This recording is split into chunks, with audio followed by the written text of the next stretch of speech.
నశించుటకు ఎందరో వేచియున్నను, నశింపని నీ పిలుపు నన్ను కాపాడెను.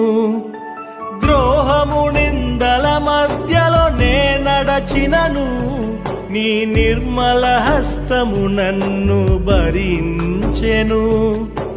యజమానుడా నా యజమానుడా, నన్ను పిలచిన యజమానుడా, యజమానుడా నా యజమానుడా, నన్ను నడిపించే యజమానుడా.